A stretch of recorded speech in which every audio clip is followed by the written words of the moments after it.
Brad, good evening. Thank you so much for joining me on the podcast tonight. It's my pleasure to be here. Thanks for having me. Yeah, absolutely. I'm glad we were able to line this up. And I tell you, I'm really excited for the release of your new book. I happen to have it right here, Shadow of Doubt. This is your 23rd book in the Scot Harvath series. So needless to say, you've been in the game for a good while now. So just after writing this series for the past couple of decades, I want to go back to the beginning a little bit here. And just when you first introduced Scot Harvath to the world, did you ever imagine that, this character would garner such a huge fan base that would lead the series to what it is now? It's a good question, and I'm going to answer it, but I'm going to preface it with something else. Since you and I talked about there could be a lot of people in the audience who are new to my books.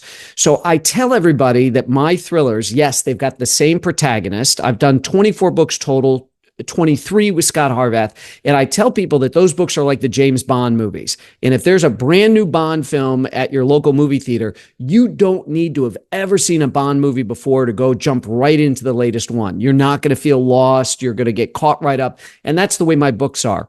So if you haven't read a Brad Thor book before and you want to start with Shadow of Doubt, the newest one, absolutely, no problem. And so to answer your question, no, I didn't think I was going to write a series character. I actually was a big fan of Michael Crichton, and I liked the idea of, okay, this time it's a Navy SEAL who becomes a Secret Service agent and is protecting the president, but my next book could be about a spy that somehow uncovered something at the CIA and is now on the run, sort of a thing. So the idea of jumping into new main characters with a new set of foibles and a different backstory and all that kind of stuff really appealed to me. But when we kind of audience tested, if you will, my first novel, everybody loved Harvath. The readers just loved him and couldn't wait for the next Harvath book to come out. And my editor asked me, she said, Brad, how many times have you bought another book in a series because you love that protagonist and you want to go on another adventure with them? And I said, all the time. And she goes, there you go. This is what we're now seeing with Harvath. So it was in talks with my editor that I decided to keep going with Harvath, but that was never the original idea. But people loved my very first book, The Lions of Lucerne, and loved him. So I just kept it going. Now, didn't you actually go to Lucerne like prior to writing The Lions of Lucerne? Yeah. So I had my own travel show on public television, and I had done an episode in Lucerne, and I'd seen this beautiful rock carving in the side of a cliff there that was meant to commemorate the 700 plus Swiss Guard that died defending King Louis and Marie Antoinette in the initial throes of the French Revolution. And Mark Twain called it the most moving piece of rock in the world. It's a lion who's dying with a spear broken off in its side. And I liked the sound of The Lion of Lucerne. And I thought, if I ever write a book, again, this was when I was back doing TV, I said, if I ever write a book, I'm going to call it The Lions of Lucerne. I don't know how I'm going to get Switzerland rolled into the book and how I'm going to make that work, but that title had always been in my head. So when I wrote my very first book, that was the title I went with. I've actually been to Lucerne myself, so I know exactly the monument that you're referring to, and what an incredible work of art, first and foremost. And then also just Lucerne is just a beautiful, beautiful city. Like just being by the water there and then the large lake. And I actually went during the off season though, Brad, and I had the city practically to myself. And, my friend that I was there visiting, he said, well, I know it's cold right now, but this is a good time to come, because had you waited like just a couple more months getting into summer, this place just would have been packed with people. So definitely rewarding to go there. Yeah. Smart to go off season. Did you go up to the top of Mount Pilatus when you were there? I did not. I was kind of more city focused during my trip there. And seeing a friend too, which is different than just being a straight up tourist while you're there. And there's plenty to see in the city. I mean, it's absolutely gorgeous and it's so walkable. I mean, it's a great, great town. So it's funny because on social media, by the way, you clean up very nice. You had a bunch of facial hair last time I saw you. I think you were holding up the book on social media. But on social media, I got a memory yesterday, which was really kind of funny on my iPhone, that 5 years ago, I was in Lucerne with my family. So I've just posted a bunch of photos and video because I wanted to take the kids. My wife had been there, but my kids hadn't. And I wanted to take them and show them, hey guys, this is kind of where it all started, the idea for the book and all that kind of a thing. So they know their dad as an author. That's all they've ever known me as, because I was already done with my television program by the time they were born. So that was a lot of fun to take the kids there and take them to see the lion and all that kind of stuff.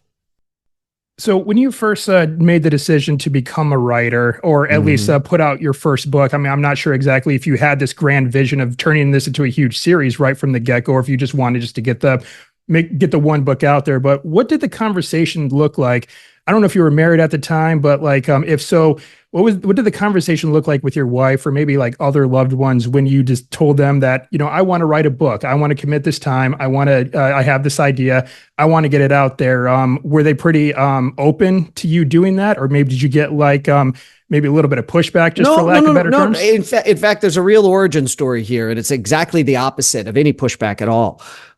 So when I was in college, I had a job, I worked, I saved money, and I'd always wanted to be a writer ever since I was a little boy. And so when I graduated, I took the money I had saved working in college, and a friend of mine had a room for me in Paris, and I had done a semester abroad my junior year. So after I graduated, I went back and took a laptop with me and started writing a thriller. And I got a few chapters into it and stopped because I had this voice in the back of my head that said, "Do you really want to do this? What if it sucks? What if nobody likes it? What if you can't get it sold? Why even risk the embarrassment? Better to just stop and not even try." And I think that which we're most destined to do in life, we're often the most afraid of. And I think that happens Right. to all of us. So I shipped the laptop back home. I used the money I had earned in college to travel, came up with this idea to do a travel show geared specifically towards 18 to 34-year-olds because I thought travel made me a better American. Seeing my country from Agreed. abroad made me appreciate it, right? So Absolutely. you and I talked off air about your Marine Corps background. My dad's a Marine. My mom was a flight attendant for TWA. So they both saw the world early on in their, late teens and into their 20s via those respective careers. So I pitched public television. They loved it. I ended up doing 23 episodes of this travel show that I was the producer, the writer, and the host for. And during that time, I met my wife, and we were on our honeymoon. I had bought us around the world tickets, where as long as you kept going in the same direction, you could make like 15 stops. And we took Right. 3 months off and we traveled the world. And towards the end of our honeymoon, we were in Italy. And my wife asked me, "What would you regret on your deathbed never having done?" It's a great question. Wow. That question is a question you should probably ask before you decide who you're going to chain yourself to for the rest of your life. That's a good pre-wedding question. But I told her, I said, writing a book and getting it published. And she said, "Okay, when we get home, you need to start spending 2 hours of protected time every day and make that dream come true." So that's what really kicked everything off for me, was having my wife say, "Okay, if that's your dream, you got to go for it." And I did, and I ended up getting the book published and got a multi-book contract with Simon and Schuster, and it's 24 books later, and I'm still with Simon and Schuster, and I'm still doing it. So that conversation over wine one night in Italy made all the difference in my life. Now, my next question is going to be kind of a selfish one because, believe it or not, I'm actually writing my own thriller right now. Okay. I just started it. Um, Inevitably, I think when you pursue anything, especially something that's going to take a good while, like writing a book, you're going to have those days where you just simply just don't feel like doing it. Like, writer's block comes in, or, life kind of gets in the way, you're feeling tired, then of course we just got stressors of everyday life that we Yeah. have just as well too. So as you've gone about writing, and not just your first book, but maybe this question can apply to any book that you've written so far, just how do you go about managing those moments where, just maybe ideas aren't coming to you, like the writer's block is happening? How do you kind of get past Yeah. those moments? Well, so there's a lot of different ways to deal with this. Yeah, I always cite Tiger Woods. Okay, Tiger Woods is a very talented golfer, and he f's up a lot and gets in his own way. I still haven't broken the cussing rule yet. I skated right up to it right there. So God doesn't come down and snatch Tiger Woods' talent away for X amount of time and then give it back to him. So what you tend to see with writer's block is it normally happens to people who suffer from perfectionism. And I know I do. So I do get periods of writer's block where you don't know if the words are coming out as good as they could be, and could these sentences be better, and all of that kind of stuff. And so at one point I was writing my book called Take Down, And we had just moved back from Park City, Utah to Chicago with our kids. And the house was still under construction. There was all this stuff, and it was really, really tough. And I was having a lot of writer's block. And I searched for help online. And I found a great line that has helped me beat it, whatever it pops up since then, which is give yourself permission to write a crummy first draft. Okay. Don't worry about it. Get it out of your system. Because if you have any talent at all as a writer, that first draft is probably not going to be crummy. But you can't edit what hasn't been written. And you really, it is true. Jack London said you can't wait for inspiration. You have to go after it with a club. So you need to put your butt in the chair, and you just need to do it. And you need to shut out those other distractions, and don't allow yourself to feel, well, it's not really going right now, so I'm just going to surf the web a little bit. I'll read some articles and stuff, because that's just more distracting you from the business of writing. So it's a discipline thing. So as a writer who's written 24 books, it really does come down to that, and to not let yourself get the yips, like golfers get and things like that. You just kind of have to tune that out, and just, again, give yourself permission to write that crummy first draft. That's the best advice that I could give in that sense. Well, and then I think also, you just got to write the book, because I feel like, in this, of course, we're talking about writing books here, but I think, just in so many other things that people may seek to achieve in life, whether it's starting a business, starting like an educational endeavor, something along those lines too, they have a tendency to want to wait for the stars to align, where like everything is just right. The angels are singing and all this sort of stuff before they go out and do it. But no, that's never going to happen. And so I just say, just get started, because, and that was certainly the mindset I had to take with this podcast. And I kind of don't want to encourage people to do this, but this will kind of give them a sense of what I'm talking about here. If they go back to and listen to my earliest episodes, I didn't have this Shure microphone that I'm talking into now. I just had a recording app on my phone, and I talked to my phone, and I would just hit publish when I was done talking. No audio editing software, no videos to put up on YouTube. And I actually kind of felt bad for my first guest, just because my interviewing skills were not very good at the time. And of course, I still have a long way to go just as well too. But I'm like, you know what? I have a message that I want to share, and I'm just going to share it. It may not be very good from the start, but I don't think anyone really expects you to be super great from the start. But, you learn over time, but you just got to get started.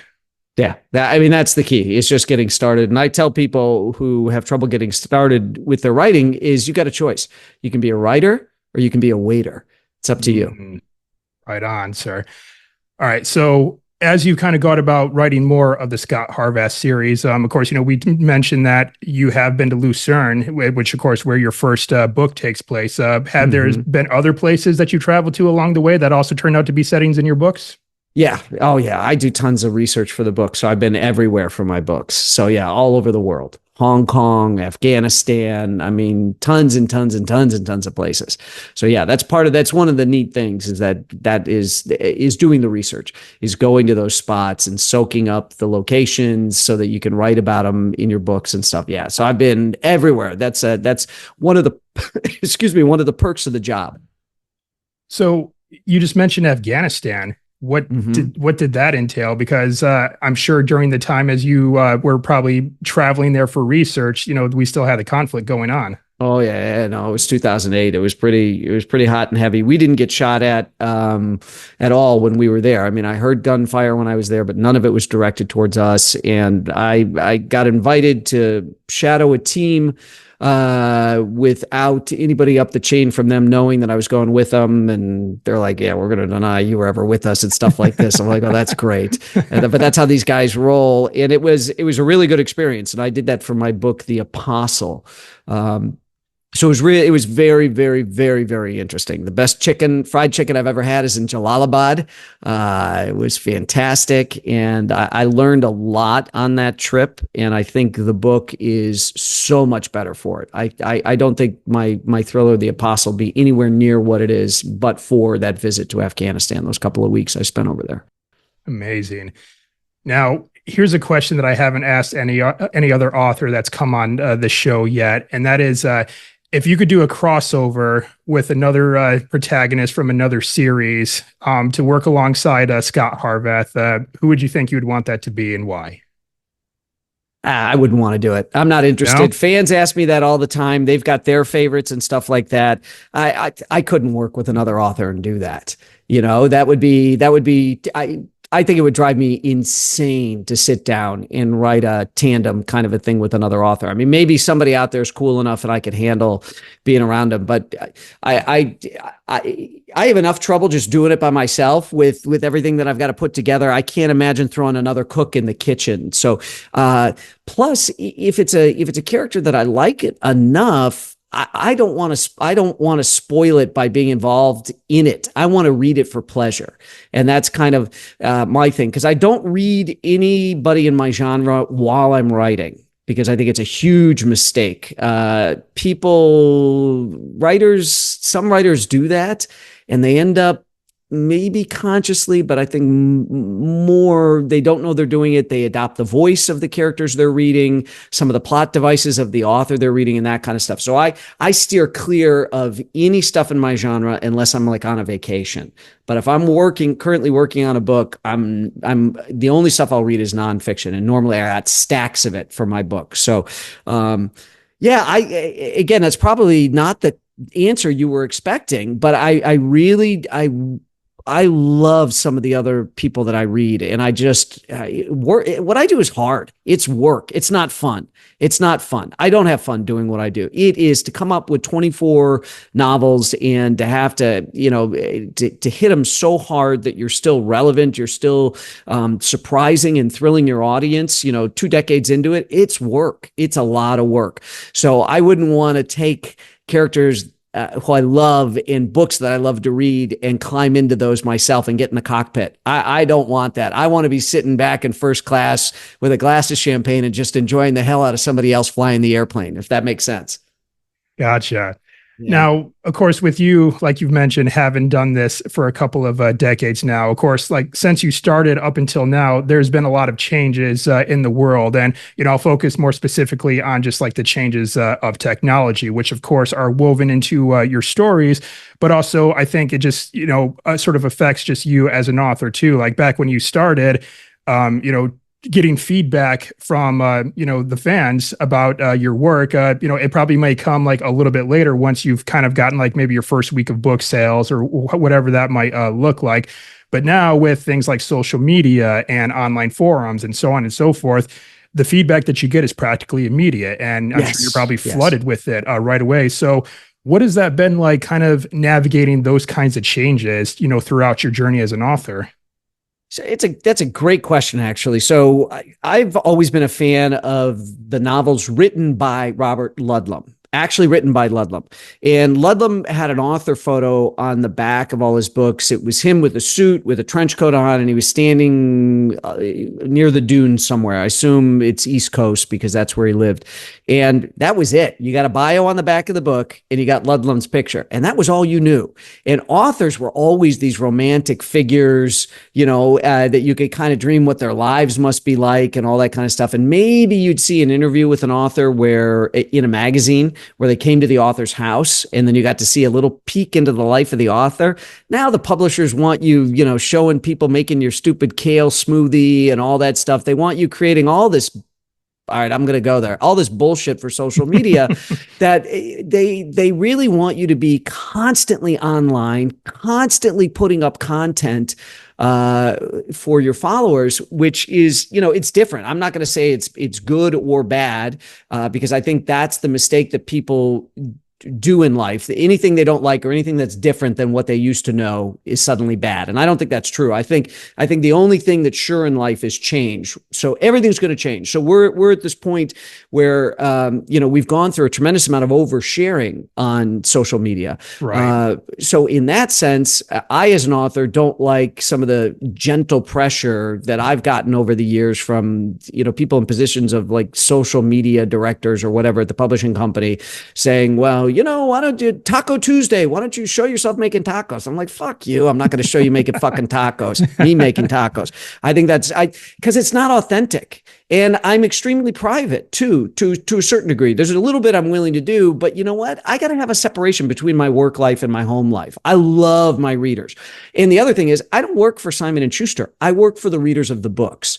Okay. Those are my employers, and I want to keep Right. them happy. And I really find it hard to believe that they're going to like me more or feel more connected to me if I'm making tacos on a Tuesday night and I let them into my kitchen. That to me is a little bit is silly. Maybe that works for other people. Maybe that particularly works for authors in different genres and stuff. But yeah, if I go out and shoot a new gun, will I put a video up? Yeah, I might do that. I'm a big bourbon fan. So will I take a picture of a bottle of bourbon, like a unicorn that I happen to find in the store that's never available for sale?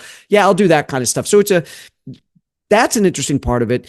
But the other thing, as far as you said, like the feedback, that is really interesting because it used to be very, very difficult for readers to get in touch with an author. You'd have to find the address of the publisher. You'd have to write a letter, send it to the publisher. The publisher would have to send it to you and all that kind of stuff.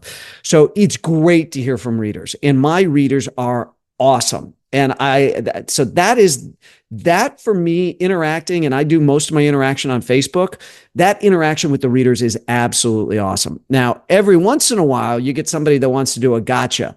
Oh, you wrote this book and you said this gun is available in 45. It was never made of 45 caliber, blah, blah, blah, blah, blah. And they want to be like, I got the author. And then I'm like, all right. Okay, you could have phrased that a lot more politely. Right. I get it. You think you got me, but here's the deal. Smith & Wesson actually made 6 of these. One went to King Charles, one went to the Saudi royal family, 3 other ones went to Oman, and the last remaining ones were in this private Christie's auction where they were all bought by a mysterious buyer. So yeah, that gun was actually made in 45 caliber. You just don't know it. So that's kind of fun too. And I always try to respond politely, is to say, okay, I don't like the way you came at me trying to get me with a gotcha, but actually that's not correct. Now, I'm not perfect. And sometimes I do make a mistake, and you'll get a lovely, well-intentioned fan reader that pops up and says, hey, I actually spent 15 years in the Navy on this type of sub, and actually that door opens inwards, not outwards, or whatever. You know what I mean? It's like, great, thank you for that. And if somebody catches something, I'm always like, yeah. And if they're polite, I'm like, oh, okay, great, thank you. Because it's, they want you to get it right. So what they're doing is it shows respect, and they're paying you a kindness by saying, I love your stuff and I don't want you to have any mistakes. And so I have some expertise in this, and let me help you. And I've actually found people that have popped up and just on social media and been like, hey, if you ever write a book about this, please contact me, because I have a lot of experience and background in this and all that kind of stuff. So that interaction with my bosses, my readers, that stuff is really nice. That to me is authentic. And I like that. Making tacos on Tuesday night is bullshit. It's posing. I don't like any of that kind of stuff. But this back and forth where we can talk on Facebook, or, hey, did you see this show? I love this show. Or did you read this book? That kind of back and forth, I really like. And that to me is the true value of social media, is that nice interaction, that ability to communicate with the people who are buying my books. I love that. Yeah, because it seems like social media in this regard is kind of sort of like a double-edged sword. I mean, obviously, social media is something that, some people may choose to do and spend a lot of time scrolling through rather than reading one of your books. Or, now we got all these streaming services out there who, I can't remember which streaming service it was. It might have been Netflix that said that our greatest competitor is people's sleep. So, I think that was a Netflix thing. Gosh, I forgot about that. You're right. Yeah. So yeah. There's so much out there that's trying to like grab people's attention these days. So obviously those could be things that could pull potential readers away, as they kind of swept up in that. But in this case, you mentioned that, social media has given you a chance to connect a little bit further with your readers too, and, further their interest in, wanting to pick up the next Scot Harvath adventure too. So did you kind of find that maybe there's a balance there, I suppose they'll say? I'm not sure exactly how to word that question. No, and I hear what you're saying. No, there is absolutely no balance with social media and streaming. The British government just came out with a study like in the last 2 months that said 50% of adults in the UK don't read ever, period. And they claim that they're too busy. But the bottom line is what they're too busy with is scrolling. scrolling and streaming. So there isn't a healthy balance there. As much as I love the interaction with my fans, I'd give it up in a second if it meant that they were not that the other people who weren't. So my fans are readers. So that's great. So that's perfect. I don't want to lose them. But if that interaction on Facebook had to be given up to because we never invented the internet, and so there were more people reading, I would take that. I would take that in a second, because there are a lot of actual physiological benefits of reading. It brings your blood pressure down. It makes you more empathetic. It actually increases your IQ. It makes you more creative. It give empathy, the ability to put yourself in other people's shoes and see things from their point of view. There are a lot of really cool physical, mental benefits to reading, and I would love to see more people reading. But it is the internet and streaming that is cut deep into the amount of people who read today. It's just a fact. And so that's kind of an unfortunate fact, but I'd give up the internet. And I remember what it was like trying to do research before the internet and stuff like that. I mean, the internet was around when I started as an author, but not in the way it is now. But I'd give it all up just to get more people reading, just to take away the distractions of social media and streaming. Well, of course, never going to happen. Never going to happen. I know. Well, of course, written word has prevailed like longer than just about any other medium of information out there. Well, aside from like spoken word and storytelling through spoken word, that is, I told you at the start of this conversation that I'm an archaeologist, so of course I got to throw a little bit of that in this episode as well. I mean, of course, written word has been around for the past 5,000 years since the invention of cuneiform in ancient Mesopotamia, which is now modern day Iraq. And then, of course, like from there, it's, stemmed off into so many different languages.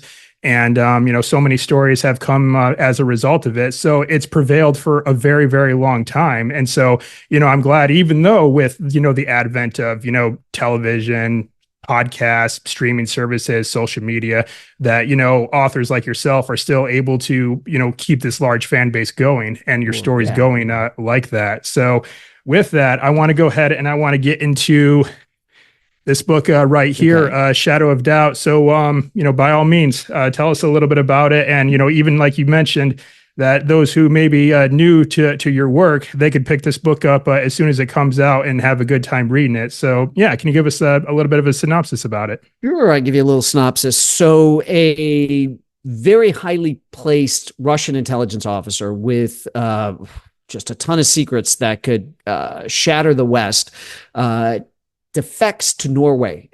He sets up a fake meeting that he's got to go to in northern Russia, and then runs across the border into Norway and is being debriefed by the Norwegian intelligence service. And he drops on them a massive, massive piece of intelligence. And they don't know if he's telling the truth or not.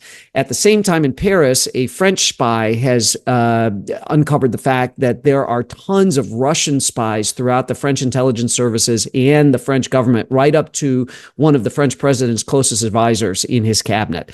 And then we've got my protagonist, Scot Harvath, who the U.S. wants him to put all of these random pieces together, including a cargo plane that was monitored taking off from Russia from a remote airbase that was flanked by 4 of the Russians' most lethal fighters, fighter jets. And the Pentagon's freaking out because they don't know where the plane was going, what was on it, and all this kind of stuff. So my guy is coming off another operation. He rescued a kidnapped American who was being held abroad, and now he's going to take 7 days off. His fiance works for the Norwegian intelligence service, and she's actually in charge of debriefing this Russian defector. And he says, I'm going to go see her 7 days. I don't care. The world can catch fire. I am not doing anything for the next 7 days. And when his plane lands in Oslo, the CIA station chief is waiting for him at the airport. And she tasks him with the job of spying on his fiance to say, we need to know what that Russian defector knows. And we need you to basically like pull the information out of your fiance. And he tells the CIA station chief to pound sand. He's not going to do it. And the CIA figured he would probably take the moral high ground and say, no, I won't spy on my fiance. And they blackmail him into service. There is something morally ambiguous from his past that, depending on how you look at it, could be an okay thing or a not okay thing. And they blackmail him into taking up this assignment. So his job now is to try to figure out if all these different pieces of the puzzle are real, who's got what, and how they all come together before this big thing that is kind of floating off on the near horizon happens. And so that's the idea for Shadow of Doubt. So definitely a little bit of a different setup than like a lot of your previous work, because of course, one thing about Scot Harvath that I certainly resonate with, and I'm sure probably many of your other readers do too, is that, he's obviously very patriotic, and, yes, he's a man of conviction too. If he sets out to do something, he's going to do it to the best of his ability and accomplish the mission no matter what. So a little bit of a change up, because now it's like he's being asked to do something and he's like, no. Like probably for the first time, like in the series, I'd imagine. Yeah, so that's exactly right. And thank you for picking up on that, because he does do the right thing. He's very patriotic. He believes there can be no American dream without those willing to protect it. But he looks at the CIA and says, wait a second, Norway's an ally. They're in NATO. We have a great relationship with the Norwegian intelligence service. Surely you guys have contacts inside the service. I don't need to spy against my fiance, who's a deputy director there and who's in charge of the debriefing. Why don't you just ask the director of the Norwegian intelligence service for whatever info you want? I'm not going to spy on her. And then, like I said, they put the squeeze on him and blackmail him into they think they've blackmailed him into doing what they want. So he's got to figure out, how do I thread this needle? And in the process, he ends up face to face with this Russian defector, and this Russian defector has a piece of intelligence for him as well, something that Harvath didn't know happened in the past. And it adds even more rocket fuel to his desire to solve this kind of looming attack that's coming in this puzzle. He's got extra skin in the game once the Russian says, yeah, I know who you are, and there's something that you don't know. So it's kind of neat. These things build on each other. In the book's a little bit different the way I structured it, in that you really don't see chapters from a bad guy's point of view. You really don't see the bad guys till the end. Normally, I'll intersperse a bad guy POV, so the bad guy's deciding, where am I going to commit my attack? And then another chapter a little bit later is trying to gather up all the materials for, let's say, a bomb. And then the next thing you know, the police are knocking on a door, but it's the neighbor's door, not his door. And I build the tension that way. And I didn't do that this time. So what's cool is there are these different, there's the Norwegians, there's the French, there's the Americans, and they all have different pieces of the puzzle, and you're following these characters in each of these storylines, and just about as much as they do, maybe a little bit more. And so you're racing to put together all the stuff that the protagonist, Scot Harvath, is racing to put together. And it's not till the end that we really start seeing the bad guys come out of the woodwork. But by then, all this different stuff that's going on. So I liken what I do to having an amusement park. And every year, you come to my amusement park and I got a new ride for you. And so last year it was a log flume. This year it's going to be a roller coaster, but it's going to keep you upside down for 3/4 of the time. So you don't know what the ride's going to be like. And this may be your favorite ride ever. In fact, people are telling me they think Shadow of Doubt's the best thing I've ever written. But you're still going to get purists that love the very first ride that the park opened with. And so that's how that's how I as a writer come at this. I'm constantly trying to build a more exciting, more surprising ride in my amusement park every year. And I want you to ride it. And I want you to have an absolutely great time. And it may be your favorite. Or you may say, the one that they opened 5 years ago is really my favorite because I love it because it plays that loud classic rock music when you're going through the loops and stuff like that, whatever. So, but that's really what I'm in the entertainment game. That's what my job is, to entertain you. So I work my tail off so that I can give you a great thrill ride, white knuckle, edge of your seat ride every single year. And did you make it out to Oslo at all in the midst of writing this? Oh, yeah. In fact, I've been to Oslo a couple of times, and I was supposed to, for my novel Black Ice, I was supposed to go to Svalbard up in the Arctic Circle, and then COVID happened. And they don't have sufficient medical facilities there to treat people with COVID. So they shut the archipelago down. You were not allowed to go there because they did not want one single case of COVID getting into Svalbard. So if there's some place that I need information about for my books and I can't go myself, then I want to talk to somebody who is operated there. So now operated doesn't necessarily mean, you're a SEAL or you're a Delta Force operative, although that's great. If you're somebody in the intelligence community, even in the diplomatic corps, people whose job it is to pay attention to the details, that's who I want to talk to. So if I have to be one person removed, I want it to be somebody who's very culturally aware, right? Very visual. They're watching to make sure nobody's following them and all this kind of stuff, because I'll get really good details. And in fact, my book, Code of Conduct, I had some stuff in Congo, and I wasn't going to go up the Kinshasa highway to where all this crazy stuff has, like, all these diseases and stuff have poured out. I didn't need to have my boots on the ground. And so somebody introduced me to someone who was a Green Beret who had done a lot of stuff in that part of the world. And I got on the phone with him and he said, "Okay, Thor, what do you want?" And I said, "I don't know. I'm looking for some color details." And he goes, "Listen, I agreed to take this phone call with you. You've got 5 minutes tops.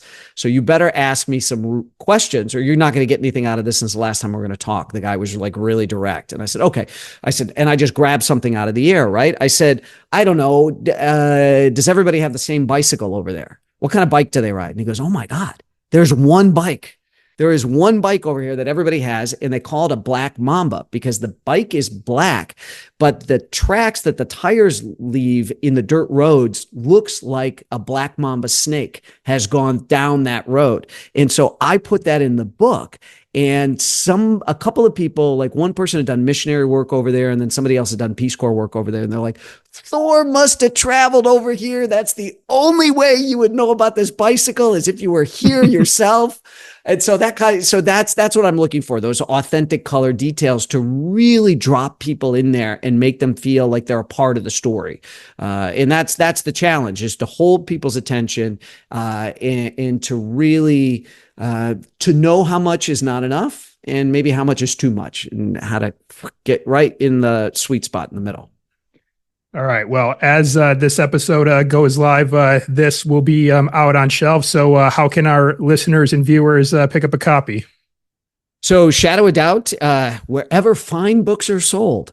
So whether that's your local indie, whether it's Barnes & Noble, whether that's Amazon, we've got all the links on bradthor.com, and we link out to everybody, the Kobo, Apple Books, Audible, we link to everyone. So that's really the best way to find it if you want. It's also how you find my social media channels. And I do a lot of stuff to back up the books on my site. So I do a lot of supporting material for each book. Here are the nonfiction books I was reading while I was writing this book. Here are some of the white papers I read. So we do a destination guide where we say, okay, if you want to go to Oslo, here's the places that Harvath hangs out in Oslo. And in fact, there was somebody on social media last week that actually went to 2 of the spots in Oslo that I've written about in the books, which is really, really cool. He took pictures and he posted them and stuff like that. And I thought that was really neat. So, and I'll do something I call 5 Fast Facts, where I'll pick 5 interesting things out of each of the novels and just give you like 5 bullet points and tell you why these things are cool and they're real.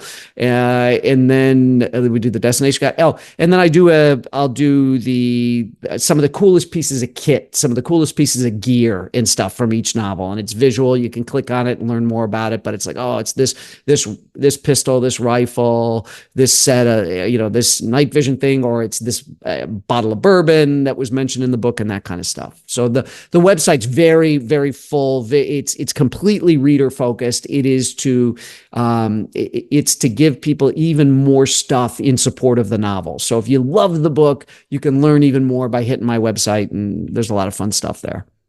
Well, our listeners and viewers can also find links in the description below, or in the show notes if they're listening on like Audible or Audible, Spotify, wherever they get their podcasts. They can find it all in the show notes below. All right. Well, Brad, as we start winding down here, I just have a few more standard questions that I like to ask all my guests at the end of the show. And one of the things I like to ask my guests is to issue a challenge to our listeners and our viewers. Because as I say, stories, information, inspiration can only take our listeners and viewers so far. They have to go themselves and follow it up with action to go out there and do amazing things in life. So, with that, what challenge would you issue to our listeners and viewers today for them to go out there and start living a more adventurous life? Well, my wife asked me that question. What would you regret on your deathbed never having done? I mean, the future isn't promised to anyone. So we all only have so many days in life. And there's no guarantee you're going to get as many days as your parents or your grandparents did. You could unknowingly be looking at, I've got 2 years left, or I've got 6 months left. You really don't know.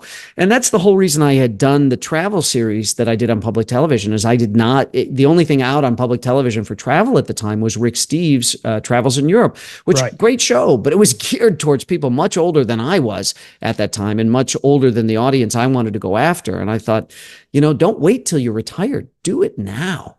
Do it now. So at the end of the day, when you're hopefully old and gray and you're sitting, on your patio, or the grandchildren are running around, it's not the things you did that you're going to regret. It's the things that you didn't do. So we're not going to be able to do everything. I get that. But, it is not a bad thing to every once in a while stop and say, what am I putting off? What would I regret if I got to the end of my life not having done? Because just actually doing that mental exercise brings that thing just a little bit closer to you. It starts making that come true. But until you focus on what that thing is in your mind, it can't materialize. So that would be my encouragement, is to pick one thing that you think needs to be in the future and move it up.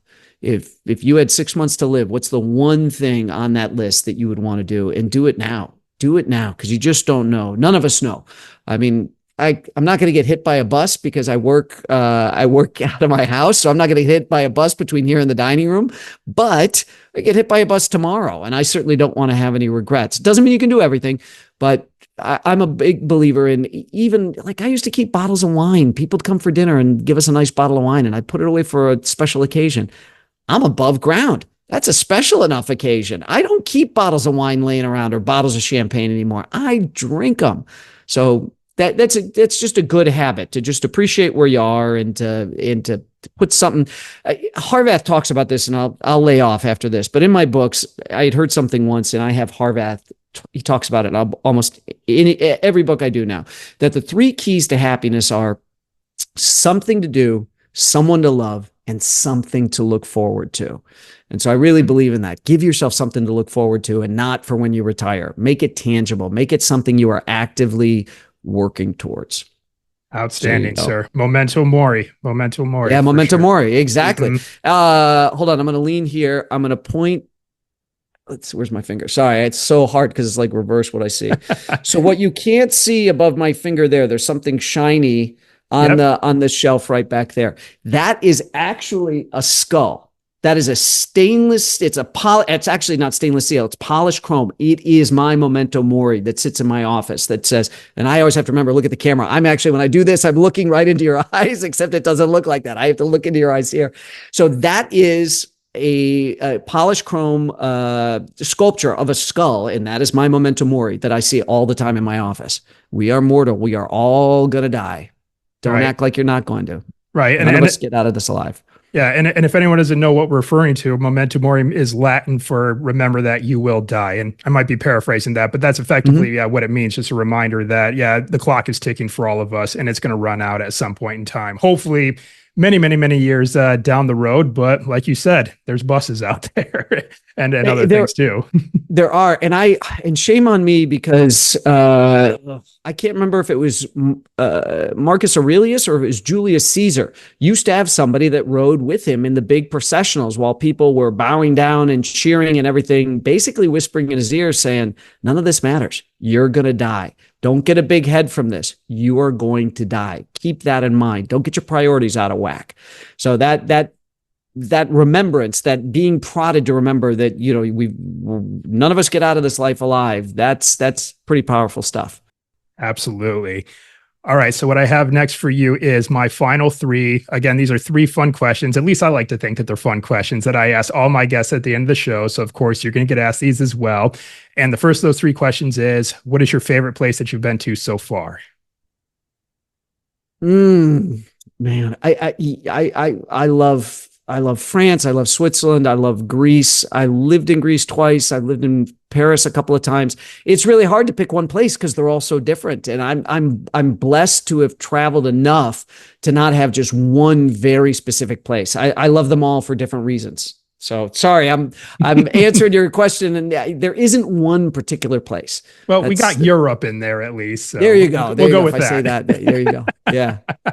All right. And the next question that I have for you is, what is one thing on your bucket list that you have yet to do? Oh, I've been paring that stuff down, and I've been removing stuff off the bucket list. It's a really good question. There's a couple of really neat train rides that I want to do. There's a train ride across Canada. There's some stuff in the UK that goes from England up to Scotland. There's the Orient Express, but Venice to Paris leg, because I don't think Turkey's in the cards for me. So the Venice to Paris leg. So there's some really cool train journeys that I've always wanted to do. So that's on my list. Yeah. And that's definitely a first to come up on the podcast, Brad. No one's mentioned anything in the realm of train travel as an answer to this question. So very cool. And they are fun. They are fun means of transportation and getting to places. And I've done such cool things. I've flown with the Blue Angels. I paraglided over a city in Switzerland. I've done some really, really neat things vis-a-vis my two careers, one in TV and now as an author. So I've gotten to do a lot of stuff. And like I said, I'm a big believer in don't put it off till tomorrow. So I've been whittling away. I don't have a huge list. I've got some things that I would love to do, but I just really, it's the stoicism I'm trying to practice. I'm not putting stuff off. I'm very cognizant of the fact that, a bus could come through the dining room window, I guess. Tonight I could get clipped. So, yeah. All righty. And the last of these three questions, and this is a two-parter question. What is your favorite animal, and have you seen this animal in the wild? Oh, boy, I got to tell you, I grew up loving horses. So yeah, I've seen them in the wild, and we've got Belgian Malinois dogs. And I think they are the coolest animal on the planet. They are so smart, so agile, so athletic. I don't know if you saw any of these dogs when you were in the military, if you got a chance to work with them. Unfortunately, they're amazing. No. Like our dogs can sit on the ground and from sitting jump on top of a Coke machine. I mean, and they look like they're like all ripped on steroids. They're amazing dogs. And I have so much respect for them. I love those animals. I will say that I have never seen a white tiger. And I think that'd probably be a pretty unique thing to see, or just a tiger period. I think that'd be cool. And, if we end up doing my book, Rising Tiger, as the first season of TV shows with our deal that we have with Sony now, we're talking about going to India. So if we go to India to film, that is kind of on my list. I want to see some tigers in the wild over there. I don't know what I'll have to make happen to get that experience, but that's something I would love to do. All right. Outstanding. All right, Brad, before I let you go here, I was hoping I could ask you for kind of a big favor, if that's okay. Now, before we hit record here, I did tell you a little bit about my father. My father's name is Victor. And like I said, he's a big fan of yours. He's actually the one that introduced me to your books originally. And he is all caught up. He has all your books. So before I let you go here, I was hoping I could ask you to give my father a quick shout out on the podcast. I think it would really make his day. So, Victor, I want to thank you for introducing your wonderful son. First of all, I want to thank you for raising a Marine, okay? You are a wonderful American, Victor. You've raised a great son here, and you know that. And I want to thank you for just what a wonderful man he is, but also for introducing him to my books. And, Victor, what's so cool about that is you're not the only dad that has shared my books with his son. I've had sons share them with fathers, uncles share them with nephews and nieces, husbands, wives. It is one of the greatest gifts you can give somebody is to share your love of books with them. So thank you for doing that with your son, Josh. All right. Well, and thank you very much for doing that, Brad. I greatly appreciate it. And I greatly appreciate you coming on. So let's just recap one more time where our listeners and viewers can go pick up a copy of Shadow of Doubt, and, where they can connect with you and social media and the internet space. Any place books are sold, you can find Shadow of Doubt starting Tuesday, August 6th. And if you want to connect with me, come to Brad, BRAD, Thor, THOR.com. I've got links to all my social media there, different things about me and being an author and all that. It's a fun site. We really have set it up so that it's fun for readers to come by. And I just want to say thank you to you. Thanks for sharing me with your audience and bringing my books to their attention. I appreciate it. You can write the greatest book in the world, but if people don't know about it, they're never going to read it. So thank you for having a love of books yourself and for wanting to encourage other people to read. It is my pleasure, sir. And like I mentioned, I'll have everything linked up in the show notes for this episode. Or if we do have viewers who are watching us speak on YouTube, it'll be down in the description below for them to find everything. And yeah, I certainly appreciate you taking the time today, Brad. And again, I know you're busy leading up to the release of Shadow of Doubt. And, you got your book tour coming up here, then you're getting ready to travel. So yes, thank you again for taking the time for joining me today. This has been an absolute honor. Well, it's been my pleasure, and you've made it fun because you ask great questions. So that's the mark. You're doing the right thing. You chose the right path with a podcast because you ask intelligent, informed questions, and that makes it so much more exciting. I'm not getting asked the same 10, 15 questions I get kind of in the general world out there. So thank you for having such great questions for me. Absolutely. Right on, sir.